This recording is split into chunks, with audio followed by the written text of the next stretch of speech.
you have imbalanced hormones, you're going to notice some sort of signs and symptoms. Whether it is the fact that you can't sleep at night and that's your cortisol and your melatonin, whether it's the fact that you can't lose weight and that might be your insulin regulation, whether that's the fact that you've got horrific, painful, heavy periods as females, or you're going through a terrible time at menopause, that's your sex hormones, but often underlying that are the deeper hormones like your cortisol and your insulin.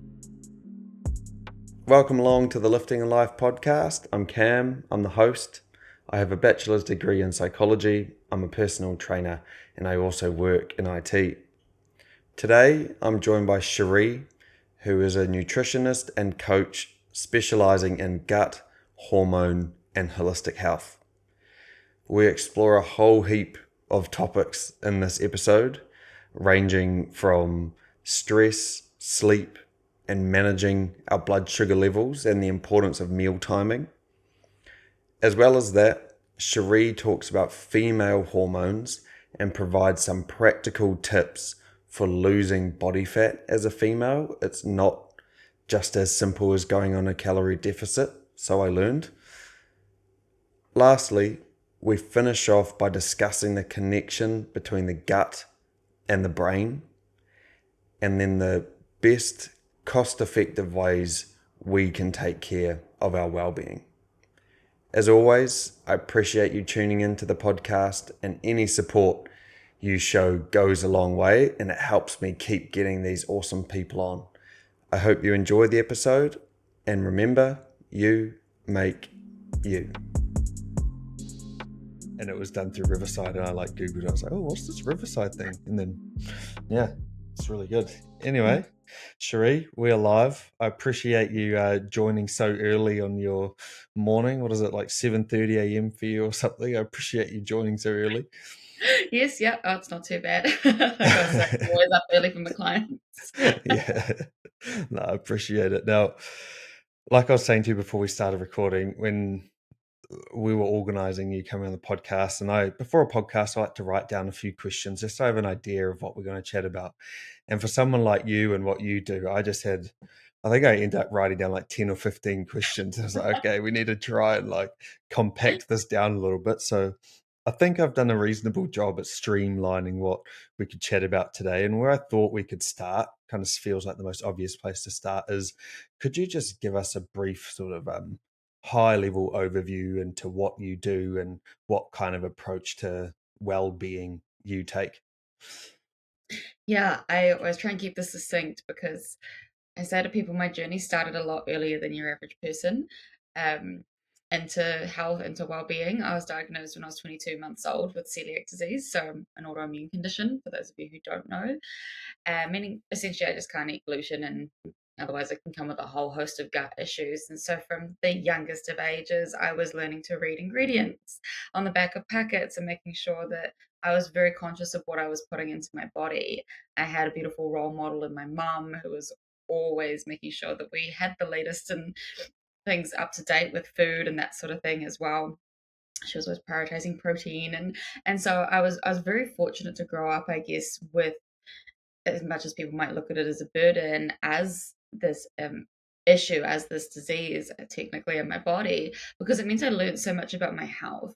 It also came with a whole lot of restriction, and I do believe that that probably led me down the path of developing the eating disorder that I had when I was about 19.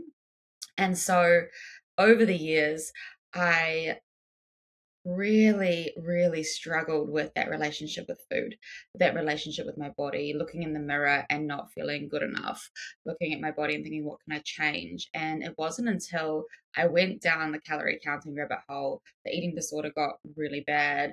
I dropped down to 9% body fat as a female. Oof. And I looked in the mirror and Man, that is lean. I looked like a 12-year-old boy. Like I Oh literally looked like a man. 12-year-old boy. I had next to no muscle on me either. And I looked in the mirror and I was like, wow, you still don't Mm, feel good enough no matter how much weight you've lost. And that's when I realized it was an internal job. Not to mention the fact that I had then gone and stuffed my hormones, burnt my mm, body out.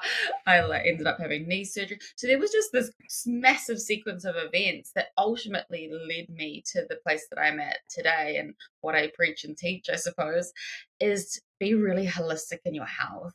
Have a healthy relationship with food, understand what's going on internally, mentally, physically, emotionally, spiritually, because that's really what's going to transform your life, because no amount of weight loss is going to ever make you happy.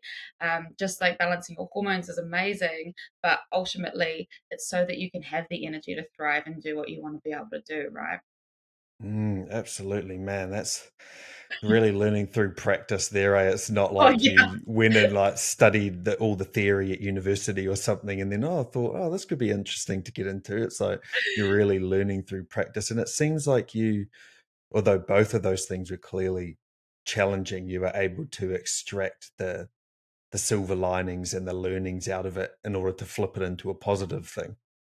100%. I'm a huge believer that, healers and people in this space do often have to go through the hard stuff. And so I'm a very optimistic person. So if I can find Mm, the lesson in it, if I can find the learning and apply it and then be able to use that to help other people, then that's where the real magic and the real wisdom comes in. mm, absolutely. And you mentioned a keyword there being hormones.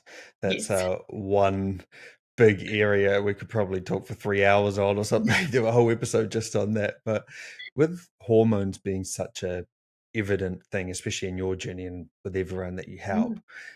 what would you say your approach to balancing hormones is? Or maybe taking a step back from that, what does it actually mean to have balanced hormones? I feel like intuitively you kind of know, but what does that actually mean? Because it is a term that's thrown around a lot, or maybe it's opposite.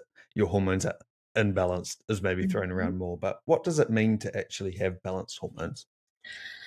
Oh, there's so many angles I could take to approach this question and Yeah. answer. But when I think about it, I think about it as being symptom free. And if you have balanced hormones, just to clarify that, if you have imbalanced hormones, you're going to notice some sort of signs and symptoms. Whether it is the fact that you can't sleep at night, and that's your cortisol and your melatonin, whether it's the fact that you can't lose weight, and that might be your insulin regulation, whether that's the fact that you've got horrific, painful, heavy periods as females, or you're going through a terrible time of menopause, that's your sex hormones, but often underlying that are the deeper hormones like your cortisol and your insulin. Um, and so ultimately, when people do come to me, we're looking at what is it the root cause. So one thing I always like to share with people is that hormones are chemical messengers. They're not really the root of the problem. What we want to ask is, why is the cortisol high and stopping you from sleeping? Why is your blood sugar imbalanced and dysregulated and causing your insulin to be on a roller coaster day in, day out? Why is your estrogen dominant, leading to the heavy periods? Why? So you want to ask why, because the hormones are just responding to something else that's going on in the body, and you then get the symptom as a result of that. Man, you articulated that so well. And it's something that I'm so interested in. And maybe if we could kind of deep dive into the Yeah. three key ones that you brought up there, obviously, I'm sure there's a lot more to it as well. But those ones are obviously the biggest ones, like the sleep, the blood sugar, and managing a cycle as a female. So maybe starting with the first one, the sleep. What are Hmm. some common red flags that your hormones, your sleep hormones, are kind of telling you that your sleep isn't good? Obviously, not sleeping well is a very obvious one, but if we could take a step sort of into that, what is Yeah. going on there? Great question, because I think a lot of people go, "Oh, I just don't sleep well," or like we get to this, I get to this age, and it's just a matter of it is what it is, and it's so normal to feel tired. Like, why would I expect to have good energy? And I always say to people, like, it's not until you really do the deep dive work and you reset your body essentially that you realize how good you can feel. So Mm, if you are someone that's lying awake, I often use the term wide but tired. So you're like lying there, you've got a bajillion things are running through your mind and you can't quite switch off. high cortisol. If you are someone that, really struggles to wake up in the morning, even after beautiful amounts of rest and deep sleep, or you probably aren't getting the deep sleep, but you think you're getting the deep sleep, right? You're waking up tired, you're relying on caffeine, to get through the day. You get to maybe 2 or 3 in the afternoon, you're reaching for something sugary or another cup of coffee or an energy drink. Those are some of the big red flags. If you're craving a lot of sweet or salty things, really big red flag that the cortisol levels are either too high or too low. And so if we think of some of those common burnout type symptoms or complete exhaustion, even overwhelm, like the monkey mind always being on, a lot of that is feedback that the cortisol levels are just way too high, or they've gone up and they've crashed right down. Mm. Could you explain a little bit further as to what cortisol is? It is something that obviously we rely on it. We need it to wake us up in the morning, all that kind of stuff. But it also comes along with a lot of negative connotations. Like if you have high cortisol, it's really bad for you. So could you maybe explain a little bit further as to what cortisol is? Yeah. So cortisol is our stress hormone. And essentially, it is there for our survival, right? If our body is in like a life-threatening situation, we're going to shoot cortisol up over, like start to produce it so that we can get out of that situation, whether that is to fight, to fly, or to freeze. And that is in response to something called our sympathetic nervous system coming online, right? What we term as survival mode now, which we typically activate and live in every single day. That notification that pops up on your phone saying you've got an email to respond to, cortisol. You can Mhm. notice your body kind of tense and respond to things that cause you stress. Road rage, when we're running late, cortisol, you spill your smoothie everywhere. Like Mhm. cortisol is going to go up. And unfortunately, we live in a society, we live in a world where it is happening all throughout the day, driving those cortisol levels up. Now, as cortisol drives up, so does our adrenaline and noradrenaline. And then we get an insulin response. So then our blood sugars come online. And so this is where we start to see a whole host of problems because you get that stress response. We then get this high surge of insulin. We're then communicating to the body that we're in a life threatening situation. And so we live from this survival space, and when we do that, we actually switch off or switch away from our parasympathetic state, which is our rest, digest. I also like to say it's our reproduction and our repair system, because Mm. if you are living in fight or flight, if you're living with this high cortisol, you are going to be down regulating, shutting off your reproductive ability, which is why we then have hormonal imbalances, particularly in females from a reproductive perspective. We then don't recover effectively. So we then are impacting our sleep. We're not recovering from training. We're not recovering psychologically from the stress. We're not having good memory. So that's another thing people might notice, oh, I'm getting older. That's why I forgot my keys or I lost the. It's like, no, you're running around and you're so busy in that fight or flight. And if you think about it, to backtrack to our caveman days, if you were to come across a tiger or a lion in the jungle out in the wild, you go, okay, how did I survive this last time? That's right, I ran away from it. You rely on your long term memory. And so, if you are living day to day in that sort of situation, in that fight or flight, my goodness, there's like 50 tigers in my day every day, you're not actually able to utilize your short term memory. So, the thing you did, or the reason you walked into a room, quite often disappears very quickly. And so, if you are experiencing brain fog or that kind of forgetfulness, it can also be this high cortisol picture. So does that kind of answer your question? I feel like I went. Yeah, yeah, yeah. No, that makes sense. It shows you the vast effects that high levels of cortisol can have, right? Sleep is the one thing which was the main point we started on, but you can see how it affects so many different things. And what is it specifically, do you think, about it that affects your sleep? Is it the fact that it doesn't drop so you can't get into that rest and digest state? Yeah, so essentially what tends to happen is, and most people will be familiar with the term circadian rhythm, right? Yeah. Your sleep wake cycle. If we're producing high amounts of cortisol, we cannot produce high amounts of melatonin, and melatonin is your sleep hormone. And so typically what I see with people who come to me with this wide but tired situation, low energy, even poor hormonal regulation, I like to kind of give an image of where their circadian rhythm is flipped. So that's why they're really struggling to get up in the morning. We actually need cortisol to wake us up in the morning, right? We Mm. don't need that cup of coffee. You have a beautiful surge when you wake up, you see daylight. It actually encourages the cortisol production. That's supposed to gently pick up in that first 90 minutes, get you waking up, and then if you wanted a cup of coffee, you could have it. It starts to increase, climb up to around midday-ish, and then it slowly starts to taper off, wind you down, so that around 6, 7 o'clock in the evening, your melatonin levels can start to pick up, start to get you to wind down and get ready for sleep. Now, artificial lights and that really don't help with the situation because Hmm. the more light you're exposed to, the less melatonin you have. So you've also got to factor that into account. Now, what most people are experiencing if they're in this high cortisol or super low cortisol situation is that their cortisol doesn't actually spike up in the morning. It's really, really, really low. They're flatlining. And then they're like, oh, I feel a little bit better at around midday. That's when I get Yep. hungry. So, again, if you're noticing you're not hungry till 10, 11, 12, another sign of the cortisol being out of balance. So that starts to pick up around 2, 3, 4, and then before you know it, you're lying in bed wide awake at 11 o'clock at night going, why can't I sleep? Yeah, it's And almost like jet lag without it having traveled. Yeah. is. And that's what people go through every single Yeah. day and feel like it's normal. Oh, wow. Yeah, I mean, I've certainly experienced phases of that in my Hmm. life, but I think I'm fortunate enough to have pretty good sleep. But say we went on holiday recently and we were staying up till like 11, 12, like getting up a bit later, 7, 8. And the other night I couldn't sleep for ages.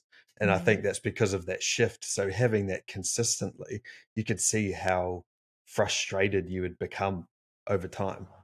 Yeah. Oh, And definitely. I think the obvious follow-up question is how does one go about improving their circadian rhythm and reducing their cortisol levels? Yeah. So it comes back to that holistic approach, right? It comes back to can we be more in alignment with nature and how our bodies are designed to respond? And yes, I'm a realist. Like, we are going to have artificial lights. We aren't living back in the caveman days, so we can't go Yeah. back to doing everything they did.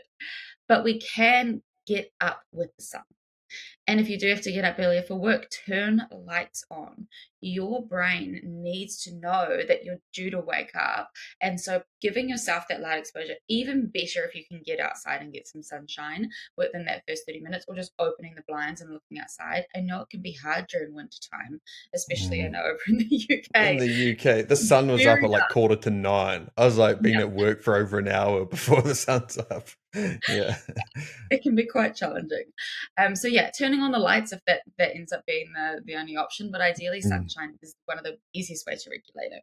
Having food first thing in the hour, within the hour of waking. Fasting is such a trending topic, and there are so many benefits to it. And goodness, we could have a whole conversation about that.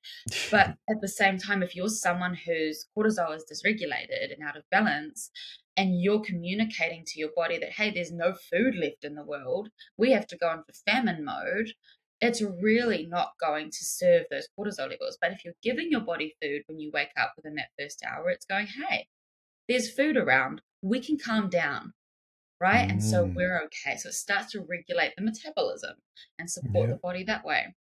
And so those are some of the key things you can do. Making sure at nighttime, if you are having to stay up late or there are, can you get dimmer lights? Can you make sure that you've got blue light blocking glasses on? Can you do some of these things? Get off your screens a couple of hours before bed. Do something like Mm. read a book or listen to a podcast, but you're not looking at the screen, right? Do some Mm. meditation, journaling, whatever it is, but do something to really wind down. And the other thing I'll say is making sure that you aren't staying up till that kind of 11 o'clock at night. So a lot of people, oh, I'm a night owl, and I get that. Yeah. I get that. I'm Yeah. definitely someone who much prefers to stay up later in the evening and chill out. But if you get to that kind of 11 o'clock, we can have another cortisol spike naturally. Because, Right. again, how we're programmed back to those caveman days, if you were up at 11 o'clock and it was pitch black, chances are there was something life threatening, or your senses had to be alert. And so we kind of miss Mm. that opportunity to go into to do a deeper sleep. another way to think about it is the sleep train arrived at the station at around 10, and if you don't get to sleep by 11, that sleep train ain't coming back till 2 or 3 in the Yeah. morning.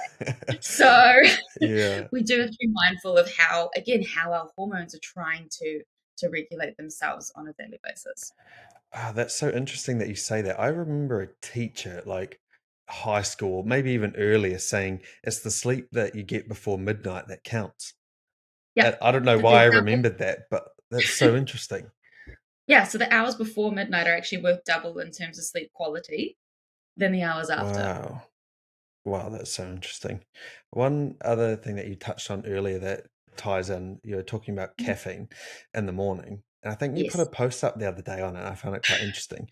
Would you say that having caffeine, especially like quite soon after you wake up, Hmm. actually reduces that cortisol spike and your body becomes reliant on the caffeine instead of the natural cortisol spike? Is that how it works? Yes, pretty much. You essentially build up a tolerance to the caffeine as well.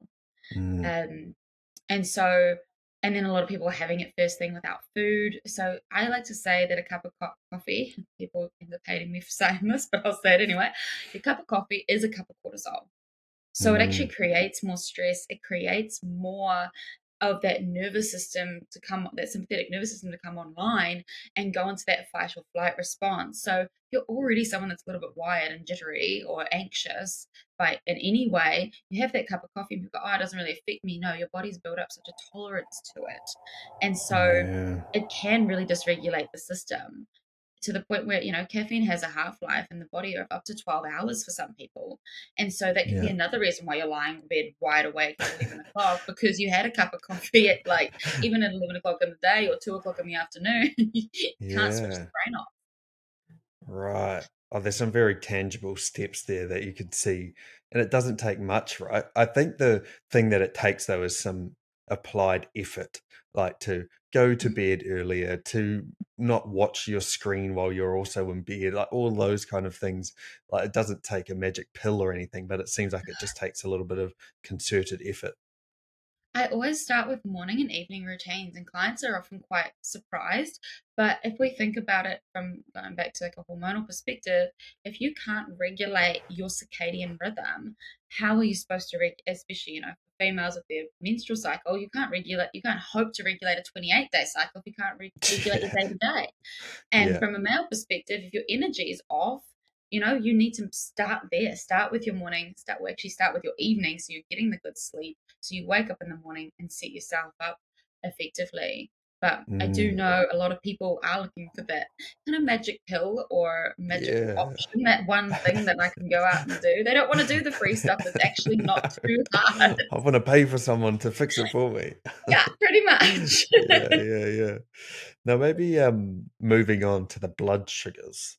This Yes. is another area that I'm so interested in, like the whole like negative feedback system and insulin and the pancreas and like there's such an interesting topic. Could you maybe explain why having normal blood sugar levels is important and maybe what can happen when they're a bit out of whack? Yeah. So imbalanced blood sugars or insulin dysregulation is huge. It's at the cornerstone of just about every metabolic disease or issue. So if we think about diabetes, if we think about just day to day people's bodies' inability to shift weight, if we think about hormonal dysregulation that we've just been talking about, or hormonal dysregulation in the female cycle, a lot of it can boil down to insulin. A lot of people who have polycystic ovarian syndrome, it's insulin resistance. So it's really one of the building blocks. It's really one of the foundational pieces if you're wanting to get well, if you're wanting to have optimal energy levels, if you're wanting to just feel good in your day to day and prevent a lot of these diseases, then you are going to need to balance your blood sugars. So essentially, what happens is when we eat something, um, our body will secrete insulin from pancreas, and that's true. That role that the insulin has is to go and then balance out the blood sugars, because what we want to make sure is that there's not too much sugar floating around in our blood. So if there's too much sugar floating around in our blood, that will be damaging to the rest of our body, to the rest of our cells. And so if our blood sugars drive too high, then the insulin will go and grab some of that sugar and shunt it into either our muscles, or into it converts it and stores it into a fat cell. So insulin is technically what we call a storage hormone. Now, if you were to take your average person's day, right, food wise, we might start our day with a bowl of cereal. Then we're going to have this Lovely. big Good blood start. sugar spike. Yep. So, or we might have some toast for breakfast, right? So, typical breakfast foods in the Western world. We have some toast. Blood sugar is going to drive all the way up. Then, if what goes up must come down, we're going to have this big crash later. And so we end up getting to about maybe 10 o'clock. This is for the people that have breakfast and go, oh my gosh, I'm starting to get a bit tired. I'm going to have my cup of coffee now, right? Mm. Maybe I have a little bit of a snack. Maybe I grab a muffin. Then that blood sugar is going to surge right back up. And don't forget, cortisol, insulin have that connection. So we're going to drive those blood sugars up even higher. What goes up must come down. We crash back down. Oh, but I'm trying to do a healthy thing. I've created myself to have a salad for lunch. I didn't add any carbs. There's a little bit of chicken in there and, maybe some dressing. And so the body's going, oh my gosh, where are these carbohydrates? It crashes even more, right? And so what I'm saying with these pikes, these highs and lows, your energy is doing the exact same thing. Mm-hmm. Then the body goes, we haven't got enough blood sugars. I'm going to have to draw it out of my muscles. I'm going to draw it out of the liver, or I'm going to have to draw it out of the fat. And then we spike it up. By that stage, we've got to 2 or 3 in the afternoon. We're actually really hungry. So our body's created this big surge of insulin. And then we go and eat on top of that. What are we craving at 2 or 3 in the afternoon? Either another cup of coffee or something sweet. And Yep. so we grab something sweet, or we grab that coffee, and the blood sugars go up even higher. And so you can kind of see that, as we go through the day, that is what is happening. Same thing can happen at dinner. And so with every extreme, high and low, high and low, high and low, our body is told to store more and more and more fat. Mm-hmm. Exactly. And it's purely like a large part of that is the timing too. It's not necessarily the quantity. Like the person Yes. that you describe in there is eating hardly anything, but the timing of it is what the body becomes accustomed to, and where it's almost like it's storing too much because it doesn't know when it's going to get it, and then it secretes Mhm. too much again because it also gets a massive surge or a massive intake. That's quite Yeah. interesting. And then could you maybe explain a little bit about insulin resistance and what Mhm. happens when we become insulin resistant? Yeah. So if you're doing that on a day to day, you're living in that kind of insulin roller coaster, I call it, or blood sugar roller coaster. What then happens is every time we have that insulin spike, and if we have to secrete more insulin, we're then told we have to secrete more insulin because your blood sugars are so dysregulated. Every time it goes higher, it's like we actually need to create more insulin to go and grab the sugar and put it into the cells to take it out of our bloodstream.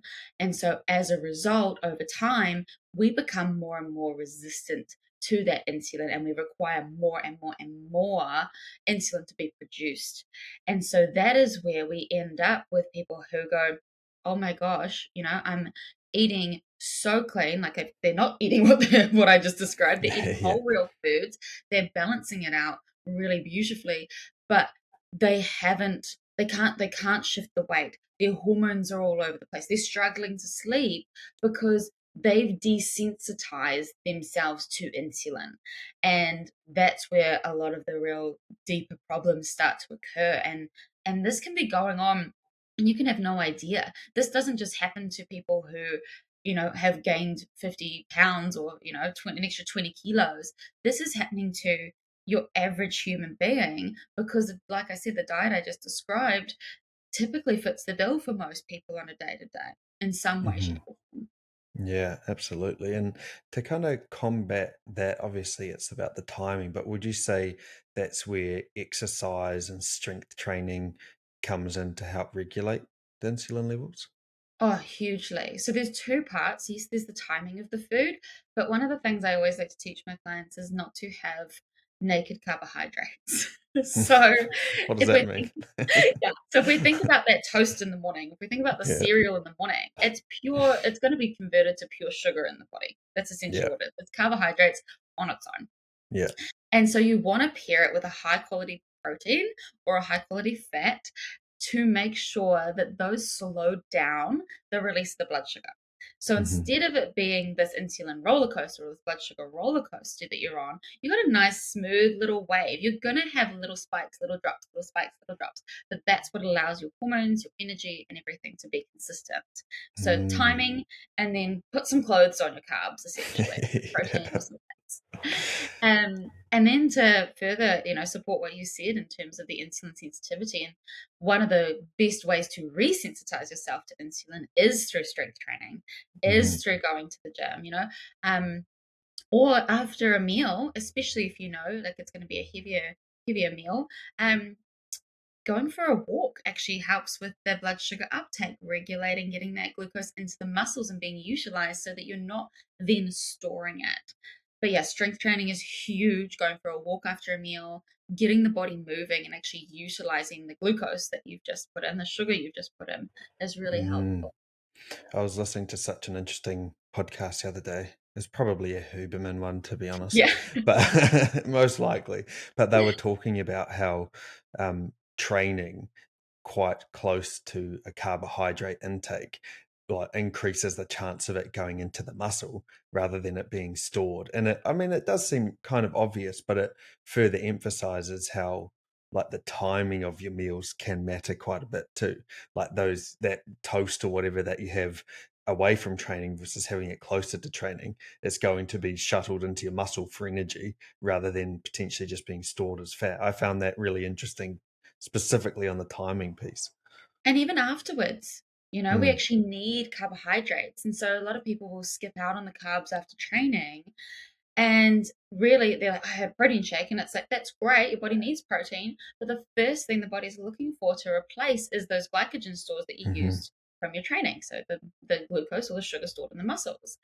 And so if you then just go and have a protein shake or you go and eat some chicken breast or whatever it is, you're paying for a very expensive bowl of rice, essentially, Yeah. Yeah. because your body's then going to have to take that protein and convert it into carbohydrates and then replenish the glycogen stores. And then it's looking for the protein afterwards, going, okay, well, we Yeah. don't have enough of this to build muscle. And you wonder why you're not getting results. Exactly. And I don't know if it's too much of a thing anymore, but maybe like 5 to 10 years ago, that like protein intake after a session was it became like a craze. Like there's people in the changing rooms like drinking a protein shake just after they finish when really, like you say, they are better off having some rice or some kumara or some kind of carbs as opposed to having their protein shake. We'll have it together because the Yeah. carbohydrate also, and because of that blood sugar spike, because of the insulin response, it helps the uptake of the protein. So you Mm. actually want to pair them together. You don't just want the carbs, but what people most often leave out is they have the protein and they miss out on the carbohydrates. So yeah, it's putting the Yeah. two of them together to really support the muscle recovery and then the muscle growth and protein synthesis. Exactly. And actually, I also had another question on that carbohydrate piece. When you're saying don't have them naked, Yeah. does that also does that also include fiber? Because I actually thought you were going to say make sure you're having fibrous carbs, but pairing them makes sense too, because that obviously is slowing the digestion. But where does the fiber piece come into the carb intake? It's There's two parts. This I actually always advise people who are just having things like fruit, to pair it with a fat or a protein Hmm. of some sort because it still is a big boost of sugar to the body. Yeah. And most people, again, this is going to be an individual thing, and nutrition really is individualized as much as we can kind of lump a lot of it together. Um, a lot of people, myself included, I have an apple an hour later, I'm really hungry again. And Hmm. so it's to really prevent that excess load on the digestive system as well. Yes, the fiber can slow down the release of the sugar, but it may not keep you satiated. It may not keep you full and satisfied. And so then we're going to be looking to eat again. And every time we eat, the blood sugars spike. And so it's making sure that we, have an apple with some peanut butter, right? Or like a handful of almonds or something like that. It just naturally slows down the blood sugar spike. It makes sure that we're full for longer. And the fiber is fantastic, but it's quite often not enough to keep us satiated. There are other people that are fine. They'll have an apple and they'll be fine. That'll tide them over Mm. to lunch. But I'm definitely not one of those people. So, Yeah, that's fair enough. An apple wasn't much, to be honest.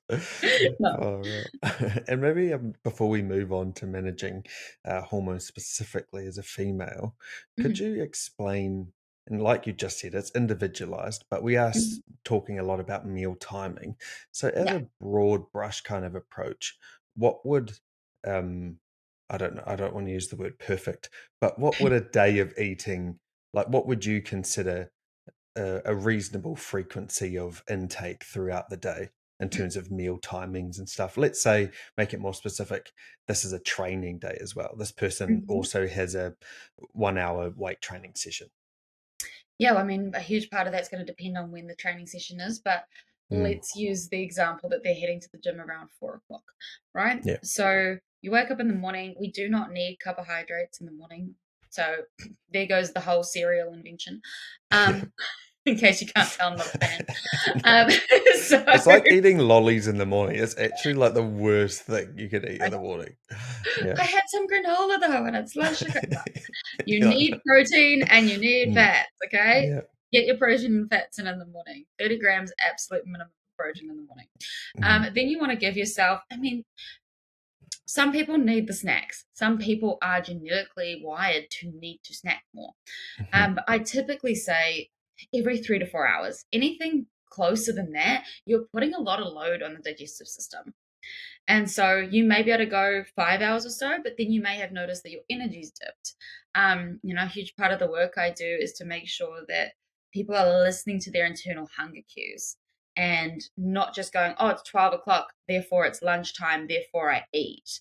Yeah. Um, so it's kind of a loaded question because this part is where it gets so individualized. But to give a general guideline, like listen to your body. If you get to that kind of 4 hour mark, am I hungry or am I being so stressed and so focused at work that I've forgotten to eat? Because that's another thing altogether, right? Yeah.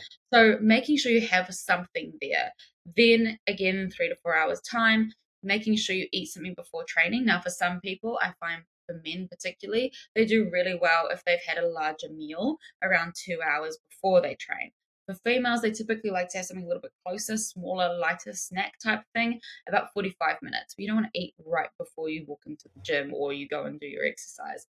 Then afterwards, you're looking at that hour kind of 45-minute window to get something in, whether that is dinner. Like if I go and train, I've gone train from like 4 till 5, 5:30. Then I have a sauna. I get home at 6 o'clock. It's time for dinner. I don't need the protein shake. You know, so it's kind of playing around with that sort of thing, and then ideally giving your body a rest overnight for around 12 hours. That's when you can fast, to support your digestive tract to do what it needs to do to allow the body to rest and sleep better and that sort of thing. So I don't know if that helps in terms of No, a that summary. no, There's that's some really things you good. can do, Yeah, but yeah, it is no, very that's individual. super tangible. And actually, the last piece to that, you were saying like a 12-hour fasting window. So how close to bed do you advise people to stop eating, or at least not like having a big meal? Like what kind of roughly what time should their last big meal be before bed? So I always say it really should be so you can give yourself that 12-hour window. So work Mm, backwards. If you're yeah. going to be eating breakfast at 7, have your last meal at 7 in the evening. If you're going to be eating Mm, breakfast around 8, you can eat till around 8 o'clock at night. But ideally, you're not going to be eating, any closer than 2 hours before bed in terms of a bigger meal or even a snack, to be honest, because we mm, need to give our body that fast overnight to really support our circadian rhythm, to support our cortisol levels, to support our blood sugar levels, to allow our gut to reset and little bugs in there to have a break. mm. No, that's interesting. I just always feel like we have our dinners too late. I don't know Yeah, why. It's like it's just become a habit, but that's a good piece of advice, and that's super tangible. Honestly, even like it's so hard to like give a cookie cutter thing to everyone because, like you say, everyone is different. But it yeah. sounds like there's still general kind of guidelines that The people foundations. should. Yeah, yeah, yeah, yeah. Exactly. Now, moving on to the third piece, I like how you set us up from the start to chat about these three different areas. So, you're obviously quite specialized in managing female hormones and working with Mhm. female clients. So, could you, um, just from a high level, kind of explain some of the key differences there with working with females? You've already mentioned the menstrual cycle, that's an obvious one, but what Mhm. is it like working with females and working with their well being? Yeah, so the best way I can describe it is that I think it's Dr. Stacey Sims that says women are not small men.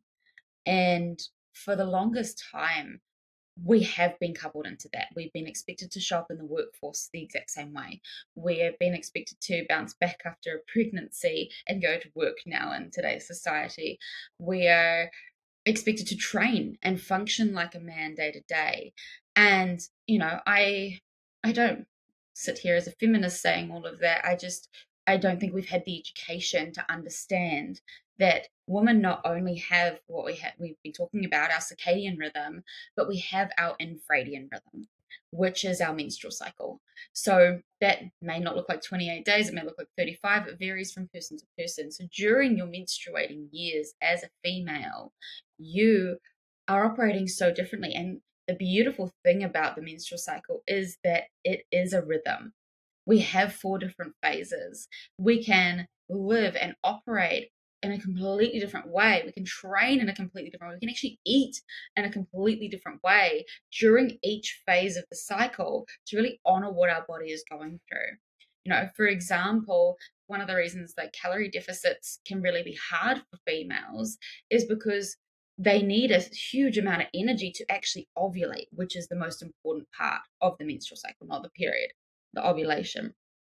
Then after that, they actually need more calories during their luteal phase, which is the part that comes after ovulation leading up to the period.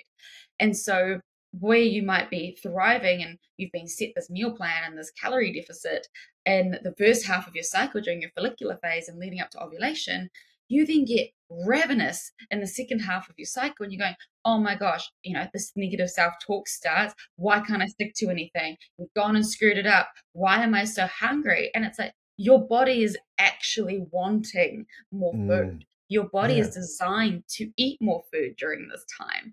And so, I guess to answer your question, it's taking into account all of that and all of the different phases that we journey through. Like for men, we have puberty and we have andropause, right? And most people Mhm. don't even talk about andropause. Like they're like, I what is don't. that? I've never even I'm heard never that. I heard the assume term. it's like a menopause for men. For men, yeah. Yeah, So your yeah, androgens, which are your testosterone yeah. and hormones like that, start to downregulate essentially, and it's almost like when menopause, women go more into becoming like manly. Their circadian rhythm shuts off. Sorry, no, their infradian rhythm shuts off, and they go back to just having a circadian rhythm. Well, yeah, men start to drop down and actually see an increase of things like estrogen and that. But that's a That's whole so other. interesting. So yeah, as women though, we go through puberty.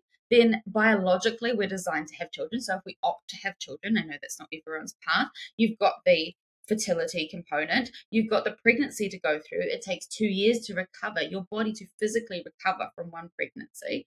Then you've got to deal with the postpartum. All of this is massive, massive hormonal changes. Not to mention, we Mm, may do that two or three or more times in our life. And then yeah, we arrive at menopause and we're like, oh, why is my body so crazy? It's like, it's not crazy. You just haven't been taught how to support it and to nourish it during yeah, all those different massive changes in your life. yeah. And you can see how a lot of, I'm just assuming what you do is like an education piece. It almost sounds like educating, like this is how the female body works, Mhm. if that makes sense, like from a high level. Because, like you say, obviously, I'm not a female, so I'm only guessing, but I feel like schools and like the education system wouldn't educate on this in detail. Yeah, you'd learn what your period is, but that's probably the extent of it. So, would you say that's a lot of what you do is that kind of education piece? A huge part of it is because I feel like if we're just told what to do, right? If I come along and then all of a sudden you're like, well, Sheree told me to eat this, or Sheree's told me to eat every 3 to 4 hours, but you don't understand the why, the chance of Mm, it sticking is not going to. You're going to commit to an 8 week challenge. You're going to do this thing for a certain amount of time because Sheree's told you to. Like, I'm an advocate for this becoming a lifestyle and this yeah. being a practice that you continue to know how to, like, I often say it's a really poor business model on my end, because my goal is to educate you and empower you so much that you don't need me. Like, I Yeah, want you to yeah, be so yeah. in tune with your body that you can go, cool, I've learned, I understand my body now. I know what works for me. I know how to Hmm. support myself through all the different phases and transitions and stages of my life. Because, again, if we've got those foundations right, ultimately it does become quite simple, but it's understanding that why. It's coming back to, like you say, the education piece, because Mm. it's empowering. And I think for the longest time, like you say, you get taught in schools that your periods suck, that you're supposed to, just suck it up and deal with the period cramps and all the other crap that comes with being a female. And we dread that time of the month, and we'll go on the pill or we'll go on hormonal Yeah, contraception. yeah, yeah. We want to shut that shit down. That doesn't matter for you to No. have any of that. And it's like, you're actually shutting off one of the most beautifully intelligent parts of your body. Like, our hormones are our Mm. superpower. And I think we have a bit of an advantage if you can lean into the Yeah, yeah, into yeah. the different phases of your cycle and that sort of thing. So I can obviously tell I'm very passionate about it, but I do think Oh, it's really rightfully so too. My yeah. partner Chloe, she was listening to a podcast recently, and they were talking about the how it can have a huge negative impact on young females going on the pill so early, and they do because the periods at the start are so heavy and it's such a negative experience. Obviously, at such a young age too, you're at school, and I just Mhm. found it so interesting learning how it can have such a bad impact on the body if you're stopping your periods and stuff at such a young age. Huge. I mean, I was on it for 10 years. I went on it for my skin, which is another reason why a lot of women do. And, Mm. you know, when girls are starting, I mean, gosh, they're starting puberty again, another whole conversation, way too early now. But women can be jumping on this from the age of like 12, 13, 14, not using it for contraceptives. In fact, at least 60% of people on hormonal contraceptives aren't on it for contraceptive methods. They're on it to support their hormonal symptoms and Yeah. regulate their cycle, I say with inverted commas. And what it's actually teaching the body is to shut everything down. And as a result, we end up not only on this hormonal contraceptive that's now dysregulating your whole system, but you're then more likely to develop depression, anxiety. And so Mm. what do? We then pop in an SSRI, and you've got 16-year-old girls who are wandering around depressed with no connection to their body. And we're wondering why mental health is now such a huge issue. Like, Mhm. oh, the rabbit hole you can go down with this is Yeah, it's just a mind-blowing. cycle, right? Mm, Just keeps feeding it. You can see how it just keeps going down and down. yeah. Maybe taking a step out of that to still in the same area. One thing I did want to ask you about was being on a calorie deficit as a female, and I wanted to Mhm. ask you maybe how to do that. But I think I want to flip the question a little bit and Yeah, ask you what are some of the maybe I'll use the word worst. What are some of the worst things you can do as a female if you're wanting to lose weight and go on a calorie deficit in regards to maintaining healthy hormone levels? mm. So the first one, in case you haven't picked up, listeners, I'm not a huge fan of fasting, intermittent fasting. Mhm. I love the overnight fast. So again, and I will just context this with the fact that this is for women in their menstruating years. I'm Mm. hoping people pre-menstruation, like pre-puberty, aren't dieting. No. Those ones after puberty, after menopause, your hormones have pretty much gone back to being what they were before puberty in a slightly different way. And they're kind of like how men are. So you can, if you need to, sensitize yourself to insulin again. Intermittent fasting can be fantastic. So there's a place for everything, in my opinion, and it's really based on what the individual needs. But to answer your question, intermittent fasting during your your menstruating years can be really, really horrific for dysregulating your hormones. And so if you're going to be in a calorie deficit, you are better to eat breakfast, lunch, dinner, and maybe a snack, just in smaller portions over the course of the day, as opposed to doing that fasting. And the other big thing, and it's something that I did for a number of years, was to cut out the majority of the fats, right? One of the easiest ways Mm. to shift weight is to drop a lot of the fats. We actually need about 30% of our calories to be coming from our fats, because the fats help produce our hormones. And so you shut those off, you shut the production of those off, you're going to end up with a whole host of symptoms and issues and imbalances. So those are probably honestly the two key ones that I see people Mm. doing, and then messing up their hormones as a result, and then struggling to get their hormones back online, particularly if they then want to fall pregnant or if they are trying to even just manage their weight. So yeah, making sure that they're eating enough as well. So, a toddler eats around 1,200 calories, yet the amount of girls I've been spoken to or worked with in the past or still work with that come to me and they're like, yeah, so, I got down to like 1,400 calories. And I'm Why? like, Yeah.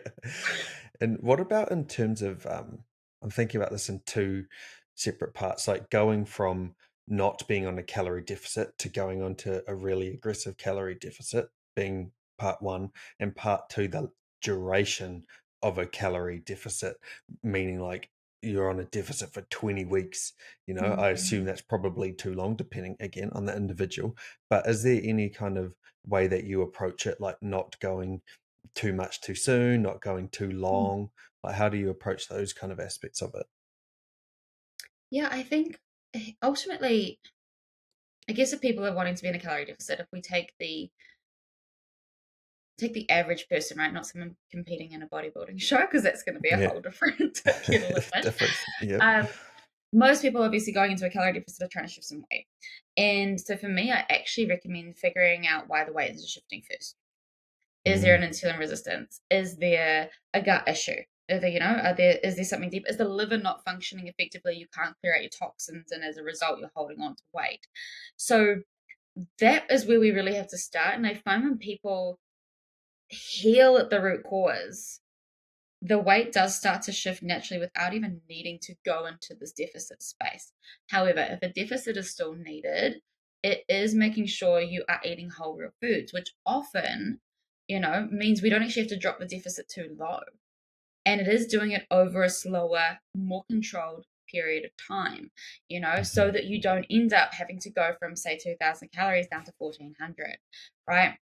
And if we're starting to implement things like strength training, where you're building muscle, there's a lot of other ways we can support our basal metabolic rate or our metabolism, and the amount of fat we're burning at rest, other than just taking away more food. So, can we increase our strength training? Can we make sure we're hitting 7.5 to 10,000 steps a day to support the metabolism? Can we do other things other than just take food away? So, mm, to answer your question, slow, low, if it does need to be for an extended period of time, because some people have quite a bit of weight to shift. And that's a reality. That's okay, but do it in a nourishing way and putting whole real foods into your body predominantly, so that your body learns that it's safe to let go of the weight as well. Could you?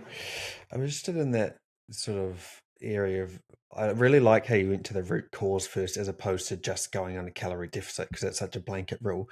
Could you maybe explain that a little bit more in terms of people shifting weight without necessarily having to go into a calorie deficit? Like, what kind of scenarios would you see that in?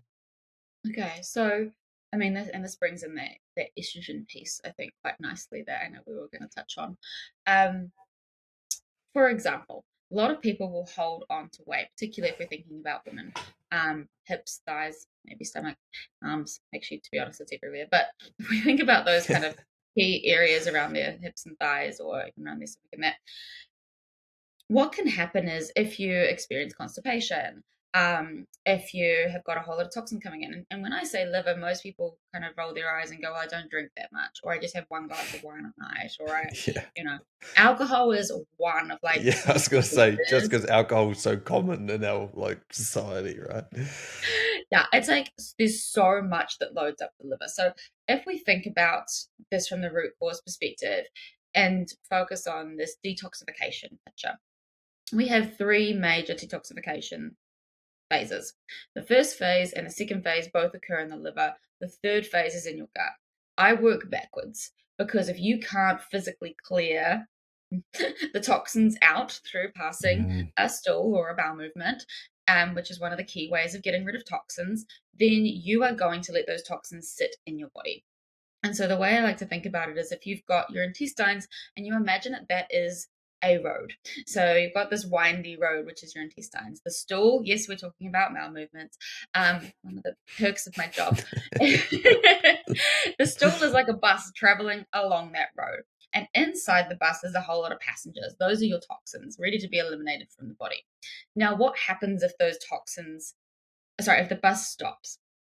Well, the passengers can get out. They can go for a walkabout. They can end up Mm. roaming around wherever they want to go. And so, if that is the case, then those toxins go back into the bloodstream. The body doesn't want the toxins in the bloodstream, so it stores it into a fat cell. Similarly with the liver. So, the liver is phase 1 and 2, which, if we've got toxins coming in, so the liver's job is to process and filter your blood multiple times a day. So your blood is constantly, right now, as you're listening to this, your blood is being filtered by the liver. It doesn't matter if you're drinking or not, it's still filtering Still you goes out. through it. Yeah. Yeah, the stuff you put on your skin has to be filtered. The air we're breathing has to be filtered. The food, everything you do that goes into your bloodstream has to be filtered by the liver. And so if we've got one pathway in and we've got 6 pathways now out, then that's phase 2. We need to make sure that we're getting those toxins from phase 1 to phase 2, then either to be excreted through the urine or through a bowel movement, essentially. Now, if there is a blockage at any point in any of the pathways out of the liver, so in phase 2 detoxification, which can happen because there's either too many toxins going in, there is, the right nutrients aren't being consumed, we're deficient in something, all sorts of things can cause that blockage or that backup system, right? Think about it as kind of like an airport runway where you've got too many planes trying to take off and they can't. And so what happens is then those toxins get let out what we think in term as a little trapdoor. If that toxin goes out the trapdoor, it's back in the bloodstream. We can't have it in the bloodstream because it's going to cause damage. It's a toxin. So it goes into a fat cell. And so where I see a lot of people have issues is either they're getting a lot of constipation, they don't even realize it's actual constipation because they're not clearing their bowels effectively, or they've got this liver issue where some of the where some of the pathways are blocked. And what ends up happening is you go to the gym or you're going for a walk or you're moving your body and you're eating well and you're like, cool. So you go mobilize these fat stores. These toxins get released. They go through the bloodstream and they either don't get all the way through the liver process or they wind up in the bowel and then they get reabsorbed back into the body. Mm. So in either case, you end up with these fat cells that are loaded with all these toxins because it's a protective mechanism that the body's trying to ensure and look after.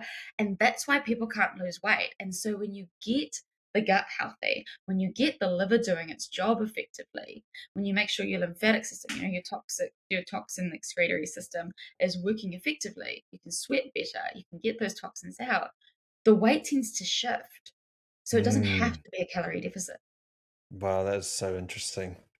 I've never heard it explained like that, and that makes so much sense. And I can also imagine, like, yep, it's being backed up, put back through the body, but then Yeah. that person is most likely still drinking or still consuming things that are like further emphasizing it. It's not just the stuff that's in there that's going back around; it's new inflammatory or toxins that are coming in as well.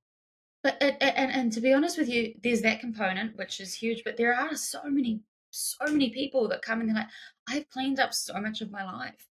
Like they are just eating whole food. They've taken alcohol out or they've stopped some of the other things. But there are so many other endocrine disruptors, which are things that will load the liver. So endocrine system is your hormonal system. I like to call them liver loaders. But drinking from plastic bottles all day, every day, plastic containers, spraying perfume on yourself every single day, using a moisturizer with like a whole lot of synthetic stuffs and perfumes and fragrances and all sorts of things through it.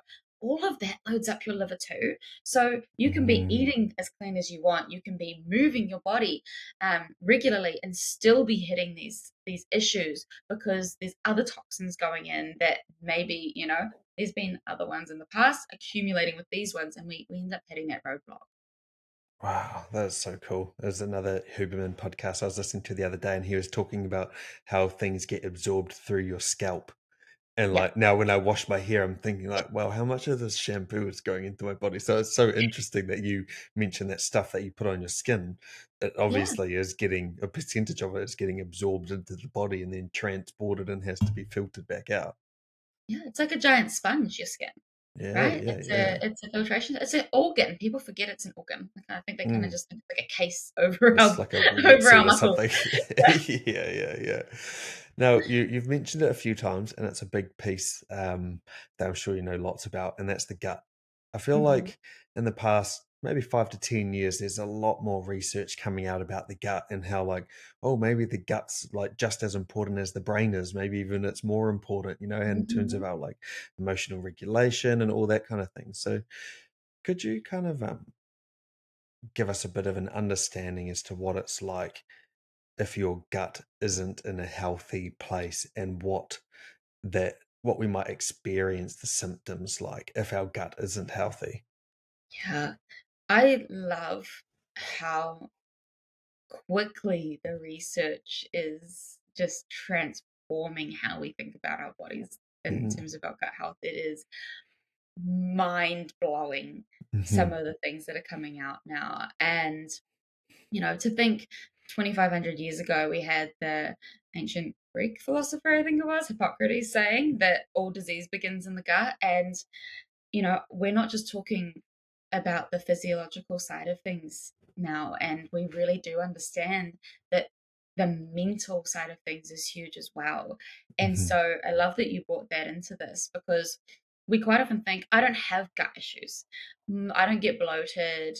If I list off some of the common ones, I don't get constipation. I don't get diarrhea. I don't have IBS. I don't have food intolerances. My gut's fine. Okay. Can you shift weight easily? mm, Can you sleep well? Do you get brain fog? How's your mm, energy levels? Are you a generally a positive person? Do you struggle with anxiety? Have you had depression? Do you get moments of that? Like mm, there are so many things that the gut plays a role in. How is your skin? Do you get adult acne? Do you have psoriasis? Do you get eczema? It's not just the physical symptoms of our intestine that we look at anymore.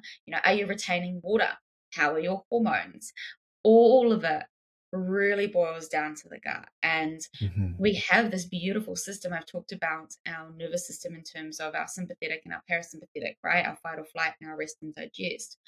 Now, we also have something called our enteric nervous system, your ENS, and that is the connection between your gut and your brain, and something called our gut brain axis, and that is connected through something called your vagal nerve or your vagus nerve. And so if we don't have good vagal nerve tone, if we don't have good vagal nerve stimulation, we can end up with a whole host of issues as well. And that's because the gut and the brain can't communicate. And mhm, so, one of the biggest things I hear complaints of is the brain fog and the energy. And a lot of that does stem down to your gut health and the anxiety that's on the rise. Again, hugely impacted by the gut. You're taking hormonal contraceptives, synthetic hormones are going to load up the liver and then impact the gut. So, mm. it all kind of starts there. Yeah, and it's so interesting. All those things that you mentioned, I don't know if it's because of like modern day medicine or just how we approach well-being in general. Like you think like, oh, you get anxiety. Oh, okay, that's like my brain. It's because I'm getting anxiety in my brain, so I'll take an anti-anxiety pill. Or like, oh, I've got a rash. Oh, I'll put some cream on the rash because that's addressing the issue straight away. It's like a topical. Like, there's Yeah. the symptom, so I must have to fix it. It's like even I don't know, you have a sore hip and you think, oh, it's my hip's fault. Oh no, it's actually like your quad or your glute, or maybe it's your ankle. Your ankle is, Mhm. there's just because the pain is there doesn't mean that that's where the actual root cause of the thing is. Mhm. Oh, In terms it's of that, sorry, I was just going to say, in terms of that vagus nerve that you're talking about and reducing tone, I haven't heard that explained that way either. So that's quite interesting. So could you explain that a little bit further and and how we could improve the toning there? yeah. So I guess the vagal nerve tone, and just one thing I want to add because I think it's really important to understand mental health is such a huge, huge passion of mine. 95% of your serotonin is produced in your gut. So Mm, when we think it's a brain problem, is it a brain problem? Is it a gut problem? Serotonin is your happy hormone, the one that produces the the happiness inside of That us. is wild, man. That is wild. Yeah. So we need to make sure those little bugs are happy. Mm, But essentially, when we're talking about that vagal nerve toning, there are a few things we can do to stimulate it. And again, the body is so intelligent and it's so beautiful in the sense that our enteric nervous system works with our parasympathetic and everything like that. And so when we think about one of the key ways to support that vagal nerve tone, it actually comes back to our breath. And now our breath mm, helps regulate and keep us in that rest and digest, repair, and reproduction state of our parasympathetic nervous system. So deep to belly diaphragmatic breathing. So many of us, again, I don't live in fight or flight mode. I don't live in survival mode. Okay, where do you breathe? And just mm, like pause for a second. When you take the next breath in, are you breathing into your chest or are you breathing into your belly? As your diaphragm expands, does your rib cage expand when you breathe, or are you breathing quite shallowly and your neck muscles are getting tight and you're walking around with your shoulders up by your ears? Like, how are you breathing? So breath is mm, one of the most powerful ways to stimulate that vagal nerve tone. Humming, like it sounds really weird. Singing, and all of this sorts of things that can tone your vagal nerve are really helping you tap into that parasympathetic state. So it's, mm, if again we come back to that survival mode thinking, if you're able to hum, if you're able to sing, if you're able to take deep belly breaths, because remember, if we're in fight or flight, we're not going to be able to do any of that. If you're running away from a tiger, you're not able to breathe deeply into your belly. Think about if you do go for a run, you are yeah. short, sharp breaths, and that's fine. That's what you're supposed to do. That's when your body's in a stressed state. It needs the breath quickly.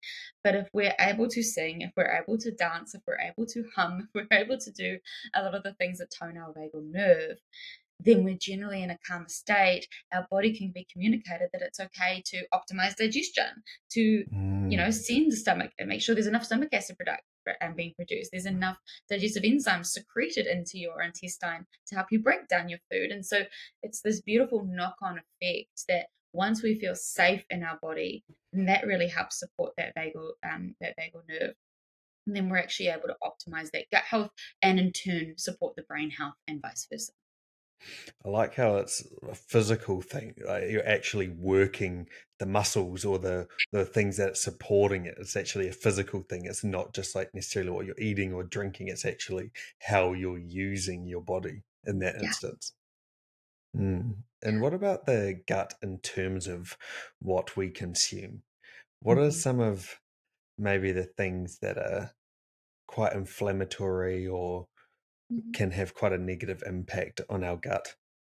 Yeah, so one of the biggest things, and I would say, is not a proven statistic because it's very hard to test, but about 95% of the Western world would have something called leaky gut, right? And so, to give people context, leaky gut, we have our intestinal walls, and our intestinal walls are filled with these tight little junctions. I use my hands as an example. You imagine your fingers are all nicely closed together. You'll still see that there's a little gap between each finger, but what happens is that tiny little gap is to allow the nutrients to pass in and out that need to, right? If we drink alcohol, if we eat gluten, if we are stressed, those tight junctions are no longer tight. They start to open. Now, gluten affects everyone slightly differently in terms of you could have a really big gap, or you could have a small gap, or you could maybe not see a huge gap, but it's also the type of gluten, all that sort of thing. So, for generally speaking, gluten causes a leaky gut type of response. Similarly with alcohol and stress. And so, whilst there are foods that can trigger inflammation, like your seed oils, and for some people it's dairy, a lot of the issue actually begins because we're at high stress, because we are consuming too many sugars or glutinous foods, because we're drinking too much alcohol, and that's causing those junctions to open. Now you can be then eating a pretty clean diet and develop food intolerances, because what happens is when those junctions are open, a lot bigger things can pass through.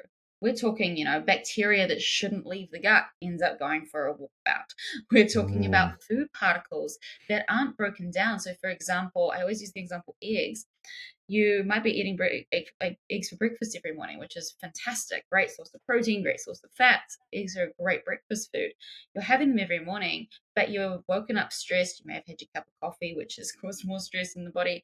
Um, and you've got this leaky gut picture going on. And so the protein that comes from the egg is supposed to be broken down to the amino acid. That amino acid is then supposed to be absorbed through that tight junction, sent off to be a building block for the cell. Now, what can happen is if you've got that leaky gut, it doesn't quite get broken down effectively, and that little food particle essentially floats into the bloodstream. Now, any kind of protein that the body doesn't recognize, we have our immune system for. And the body goes, Mm. oh, crap. What is this little thing? If it's We've got got an protein, infection. it's an infection. Yeah, It yeah, must be a pathogen. It must be a yeah, virus. It must be something we have to fight off. So, yeah. body's super intelligent. It tags that little particle with a little red flag. Like, hello, if we see any more of this, this is a foreign invader, Yeah. right? Attack.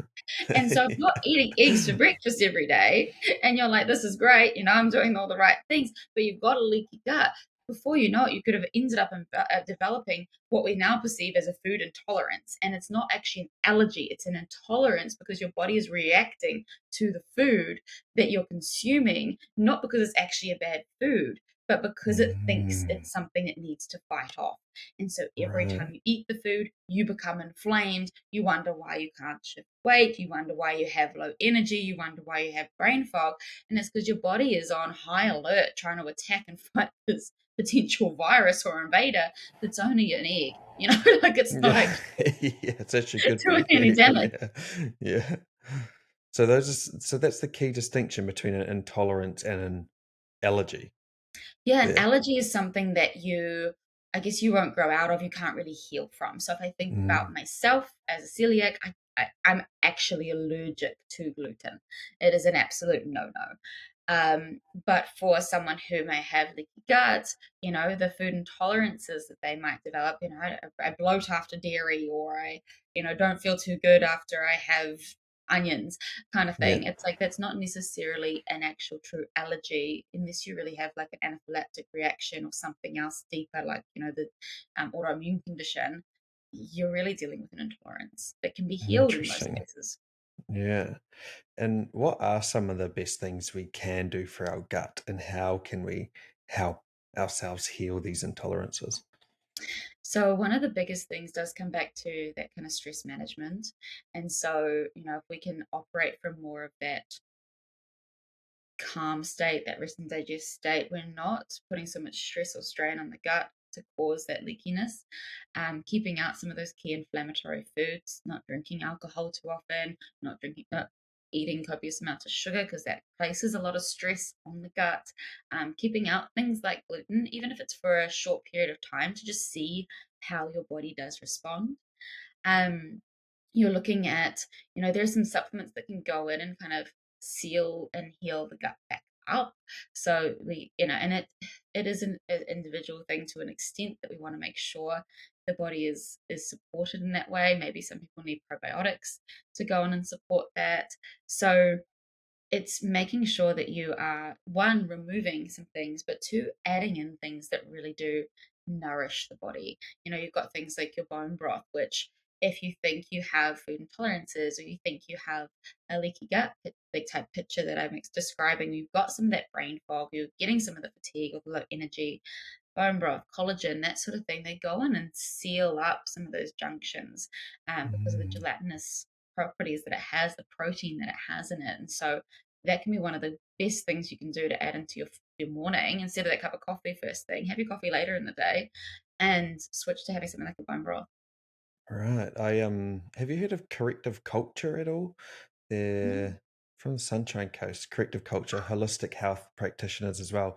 But I see they run a cleanse, and the mhm. first, I don't know what the details are, maybe like the first portion of it at least is a bone broth cleanse.